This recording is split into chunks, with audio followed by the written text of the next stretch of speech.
नमस्कार, मी अरमान पठाण. आपण बघत आहात शार्प न्यूज. आपलं शहर, आपलं गाव, आपली बातमी आपल्यापर्यंत पोहोचवण्यासाठी शार्प न्यूजची टीम नेहमीच कार्य करत असते.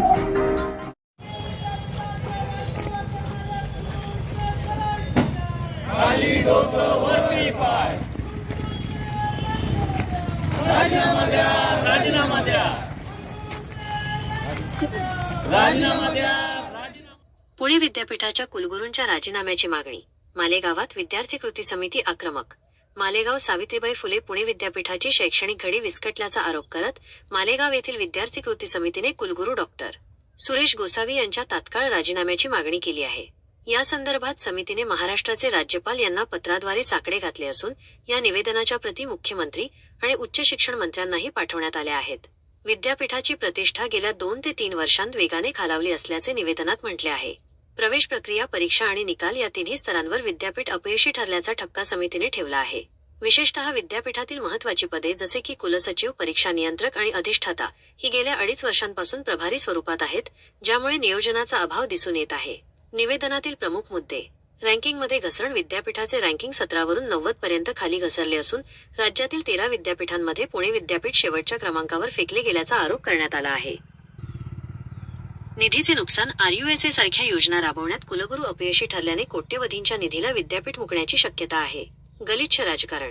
विद्यापीठ विकासाऐवजी कुलगुरू कार्यालयातून सिनेट सदस्य सागर वैद्य यांच्यासारख्या पदाधिकाऱ्यांच्या विरोधात कटकारस्थान रचले जात असल्याचा खळबळजनक आरोप करण्यात आला आहे. विद्यार्थी विरोधी धोरणे आणि अनैतिक व्यवहार थांबवण्यासाठी डॉक्टर सुरेश गोसावी यांनी पदावरून पायउतार व्हावे, अन्यथा आंदोलन तीव्र करण्याचा इशारा विद्यार्थी कृती समितीने दिला आहे, असे आयशाचे पत्र मालेगाव अप्पर जिल्हा अधिकारी यांना देण्यात आले. सावित्रीबाई फुले पुणे विद्यापीठ हे ऑक्सफर्ड ऑफ ईस्ट आहे आणि इथले कुलगुरू एखाद्या टपोरी आणि गुंडाला शोभेल अशा पद्धतीच्या कार्यपद्धतीने काम ते करतायत आणि खरं तर याला आमचा विरोध आहे. माझ्या व्यक्तिगत कुटुंबाची बदनामी करायसाठी काही गुंडांना बसून कुलगुरू कार्यालयात ज्या काही पद्धतीचं षडयंत्र रचण्यात आलं, हे आंदोलन केवळ तेवढ्यापुरतं आम्ही करत नाही आहे. विद्यापीठाची कुलगुरू गोसावींच्या काळात जी काही पिछेहाट होतीये, जी काही घसरण होतीये, ती ऐतिहासिक आहे. राज्यात 1-2 नंबरला असलेलं विद्यापीठ आज QS रँकिंगमध्ये यांच्या कार्यकाळात 17 पासून 91 नंबरवर घसरलेलं आहे. काल अगदी सेवा शर्तीचा जो अहवाल राज्य सरकारचा आला, याच्यात राज्यातल्या 13 सार्वजनिक विद्यापीठांमध्ये सर्वात शेवटी 13वा नंबर पुणे विद्यापीठाचा येतो. ही खरं तर लांछनास्पद गोष्ट आहे. आपल्याला सगळ्यांना कल्पना आहे की प्रवेश, परीक्षा आणि परिणाम या 3 सूत्रीवर कुठल्याही विद्यापीठाचा चांगुलपणा जोखला जात असतो. या तिघही आघाड्यांवर कुलगुरू गोसावींच्या काळामध्ये पुणे विद्यापीठाची ऐतिहासिक अशा पद्धतीचा गोंधळ पाहायला मिळतोय. अनेक लाखो विद्यार्थ्यांचे निकाल वेळेवर लागत नाही, प्रवेश वेळेत होत नाही. विद्यापीठाच्या इतिहासामध्ये कधीही प्रभारी पदं जी आहेत ती इतक्या कालावधीत नव्हती. हे कुलगुरू आल्यापासून कुलसचिवचं पद असेल, अधिष्ठात्यांचं पद असेल, परीक्षा संचालकांचं पद असेल, ही सगळी पदं गेली 3 वर्ष रिक्त आहेत. आणि आमचा स्पष्ट आरोप आहे की विद्यापीठाच्या शेकडो कोटी रुपयांच्या बजेटवर एककलमी स्वतःचं नियंत्रण असावं म्हणून गोसावींनी रचलेलं हे षडयंत्र आहे. हे संपूर्ण विद्यापीठ प्रभाऱ्यांच्या हातात देऊन एकटे गोसावी जे आहेत ते हे संपूर्ण विद्यापीठ आपल्या ताब्यात घेऊ बघतायत. आणि जे सिनेट सदस्य, मॅनेजमेंट काउन्सिल सदस्य, प्राध्यापक याला विरोध करतात, त्यांना गुंडांच्या थ्रू त्यांना टार्गेट करण्याचं काम हे कुलगुरू सुपारी देऊन करतात, असा स्पष्ट आरोप मी माननीय मुख्यमंत्र्यांकडे आणि उच्च शिक्षण मंत्र्यांकडे केला आहे. त्याच्यामुळे ही लढाई ही केवळ माझी बदनामी करण्याचं षडयंत्र याच्यासाठीची लढाई नाही, तर ऐतिहासिक परंपरा असलेली, उज्ज्वल परंपरा असलेलं पुणे विद्यापीठ जगवण्यासाठी, वाचवण्यासाठी, लाखो विद्यार्थ्यांचं भविष्य ज्या विद्यापीठावर अवलंबून आहे ते विद्यापीठ कायम सुरक्षित ठेवण्यासाठीची ही लढाई आहे. आज या ठिकाणी पुणे विद्यापीठाच्या भ्रष्टाचाराच्या विरोधात मालेगावातील सर्वपक्षीय, सर्व विचारधारेचे कार्यकर्ते एकत्र येऊन या ठिकाणी सन्माननीय अप्पर जिल्हाधिकारी महोदय यांच्यामार्फत महाराष्ट्र शासनाला एक निवेदन दिलेलं आहे. पुणे विद्यापीठाच्या बाबतीत अनेक प्रकार या ठिकाणी अनेक वक्त्यांनी गेल्या 10-15 मिनिटाच्या आपल्या भाषणांमध्ये व्यक्त केलेले आहे.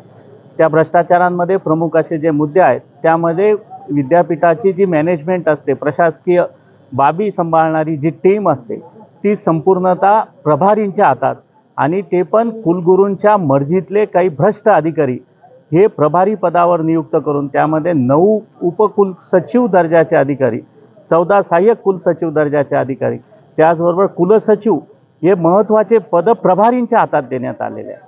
आताच थोड्या वेळापूर्वी ज्या पद्धतीने सांगण्यात आलं की UGCने मान्यता दिलेली एक निधी, मोठा निधी हा कुलगुरूंच्या निद्रा अवस्थेमुळे, कुलगुरूंच्या हिताविरुद्ध, कुलगुरूंनी विद्यार्थ्यांच्या हिताविरुद्ध तो खर्च केला नाही, विद्यार्थ्यांच्या हिताविरुद्ध त्यांनी त्या ठिकाणी ते काम केलं.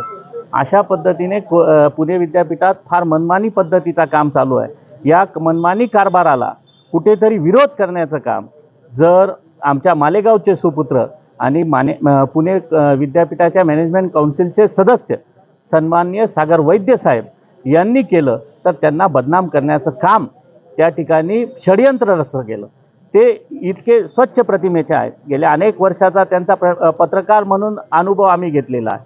त्यानंतर त्यांनी ABVP सारख्या संघटनेत विद्यार्थी चळवळीत अनेक संघर्षाचं काम त्यांनी केलेलं आहे. त्यांच्यासारखा प्रामाणिक कार्यकर्त्यावर जर भ्रष्ट कुलगुरू अशा पद्धतीने आरोप करत असतील तर ते कदापि यशस्वी होऊ शकत नाही. त्याचा मालेगावच्या जनतेच्या वतीने अशा कुलगुरूचा आम्ही निषेध करत आहोत.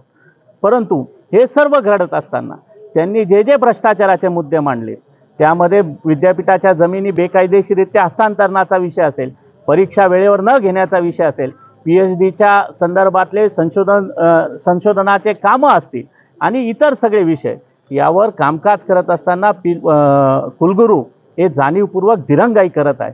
या सर्व गोष्टी अतिशय गंभीर आहे आणि या गंभीर गोष्टीला ABVPचा कार्यकर्ता जो या सरकारमध्ये ज्या विचारधारेचं हे सरकार आहे, राज्यात काम करत आहे, त्या विचारधारेचा एक कार्यकर्ता जर प्रामाणिकपणे काम करून जर आपल्या विद्यार्थ्यांच्या हितासाठी, या उत्तर महाराष्ट्राच्या हितासाठी आणि देशाच्या, राज्याच्या हितासाठीचे मुद्दे जर मांडत असेल तर त्याला न्याय देण्याचं काम या सरकारने तात्काळ केलं पाहिजे. कुलगुरू हे जरी सरकारच्या डायरेक्ट अखत्यारीत येत नसतील तरी उच्च आणि तंत्रशिक्षण विभागाच्या मंत्रालयाने तात्काळ या कुलगुरूंना हटवण्याचा प्रस्ताव सन्माननीय राज्यपाल महोदय यांच्याकडे पाठवून तात्काळ कुलगुरूंची उचलबांगडी करावी आणि सागर भाऊंसारख्या प्रामाणिक कार्यकर्त्याने सरकारला घरचा आहेर देत कुठेतरी भ्रष्टाचाराला अंकुश आणण्यासाठी त्यांच्यातला खरा विद्यार्थी कार्यकर्ता जागृत होऊन त्यांनी कुलगुरू यांच्यावर जे काही भ्रष्टाचाराचे आरोप केले आहेत त्याची सखोल चौकशी झाली पाहिजे, अशी मागणी मालेगावच्या जनतेच्या वतीने आम्ही या ठिकाणून सन्माननीय मुख्यमंत्री महोदय, सन्माननीय उच्च तंत्र शिक्षण मंत्री महोदय यांना करत आहोत. त्याची गंभीर दखल सरकारने घ्यावी अशी विनंती मालेगावची जनता आपल्या माध्यमातून सरकारला करत आहे. धन्यवाद.